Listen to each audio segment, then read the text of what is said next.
ఛత్తీస్గఢ్ దండకారణ్యంలో కేంద్ర హోంమంత్రి అమిత్ షా పర్యటించనున్నారు. మావోయిస్ట్ అగ్రనేత మడావి హిడ్మా సొంతూరు పువర్తికి వెళ్లనున్నారు. టూర్లో భాగంగా బస్తర్ డివిజన్లో పర్యటించనున్న Amit Shah most wanted Maoist Madvi Hidma సొంత గ్రామం సుక్మా జిల్లాలోని పువర్తిలో ఏర్పాటు చేసిన పోలీస్ శిబిరంలో బస చేయనున్నారు. దీంతో ఆ రాష్ట్ర పోలీస్ బలగాలు బస్తర్ డివిజన్లోని దండకారణ్యాన్ని జల్లెడపడుతున్నారు. అడవుల్లో విస్తృత గాలింపు చర్యలు చేపడుతున్నారు. భారీ పేలుడు పదార్థాలతో సంచరిస్తున్న 9 మంది మావోయిస్టులను బలగాలు అదుపులోకి తీసుకున్నాయి. సుక్మా జిల్లా బేగురుకొండ పోలీస్ స్టేషన్ పరిధిలో 9 మంది మావోయిస్టులను అదుపులోకి తీసుకుని వారి నుంచి భారీగా పేలుడు పదార్థాలు స్వాధీనం చేసుకున్నారు. వారి నుంచి మరిన్ని వివరాలు సేకరించేందుకు ప్రయత్నిస్తున్నారు. అమిత్ షా పర్యటన నేపథ్యంలో విస్తృత తనిఖీల ద్వారా భారీ ప్రమాదాన్ని ఛేదించినట్లు పోలీసులు ఉన్నతాధికారులు వెల్లడించారు.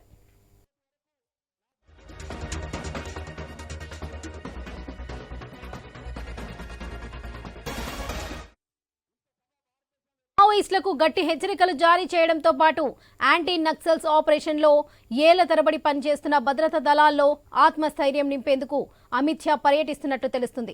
పువర్తి పర్యటన సందర్భంగా హిడ్మా తల్లితో పాటు ఇతర స్థానికులతో షా మాట్లాడనున్నట్లు విశ్వసనీయ వర్గాల సమాచారం.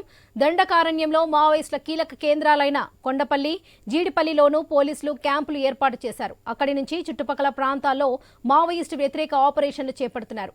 దీనికి ధీటుగా మావోయిస్టులు కూడా ఈ క్యాంపులపై తరచూ దాడులు చేస్తున్నారు. ఇటీవల జీడిపల్లి క్యాంపుపై 15 రోజుల వ్యవధిలో 2 సార్లు చేసిన దాడులకు హిడ్మా నేతృత్వం వహించినట్టు ప్రచారం జరిగింది.